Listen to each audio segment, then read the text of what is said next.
They left the cocoon of Nina's dressing room and made their way to the soundstage, which was outfitted with cooking stations, KitchenAid mixers, multiple burners, mixing bowls, measuring cups, and an alphabetized spice rack. The setup wasn't dissimilar from her own restaurant's kitchen, except for the reality show part. Nina carefully ran a finger along the top of her forehead.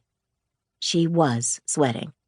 And not just because of the bright overhead lights or the row of cameras that would soon be trained on her. Sharp footsteps approached the soundstage, and Nina turned to see the real source of her jitters. Leo O'Donnell.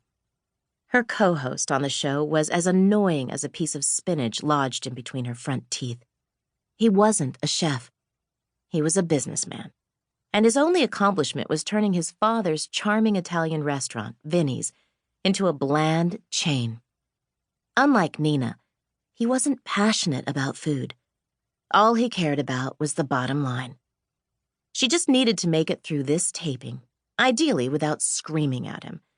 If she accomplished that, then they could go back to doing what they did best, hating each other. However, not yelling would be difficult, because Leo, aka the person whose face she pictured when she needed to pound out some dough, always knew how to provoke the worst in her. After tonight, though, the show would wrap for the season. She'd return to the day-to-day running of her restaurant and trade in bowls of prop food for the real thing.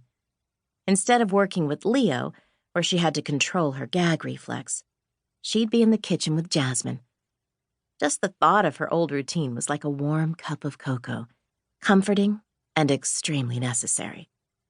As much as Nina loved mentoring the budding chefs and working with the insanely talented behind-the-scenes crew, she needed the time off. From Leo, the man-child, to be more specific.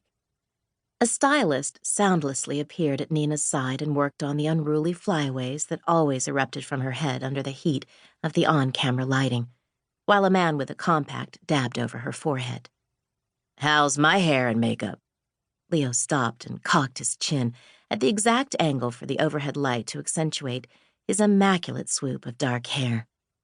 It was as if someone had marked with an X the exact spot for him to stand so he'd look his absolute best. He was close to being 6 feet tall and carried himself in an overly confident way that gave him even more height. He wore a crisp white shirt, unbuttoned just enough to reveal the faintest whiff of his chest hair, a touch she'd bet $100 that he'd made, and not the stylist. As he came to stand next to her, he studied her face. "Are you sweating?" he finally asked. "What?" Of course he'd noticed. "No!" She self-consciously touched her hairline again. The makeup person gave him a once-over and smiled. "You're set."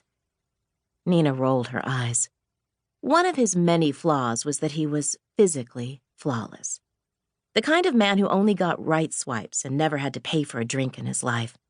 And if anyone claimed they weren't attracted to him, well, they'd be lying. Like people who said they hated cake.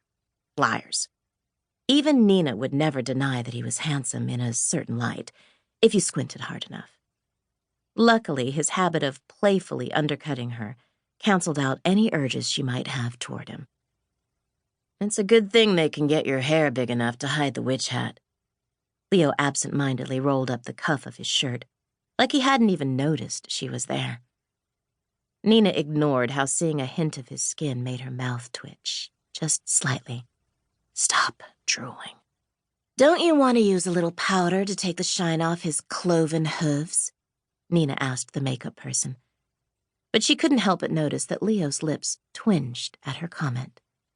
"We're back in 60?" Tiffany called out loudly to the crew, then turned to Nina. "Should I be worried?" "If he can play nice, I will too." Nina eyed Leo, who either didn't hear her or, more likely, chose to tune her out. She understood why Tiffany was twitching, just like everyone else on set. For the first time in the history of the show's 3 seasons, they were taping live. A ploy to boost the ratings, which had been steadily declining thanks to all the new reality shows cropping up, or so the network executives had explained. They needed to attract viewers to remain on the air and stay relevant.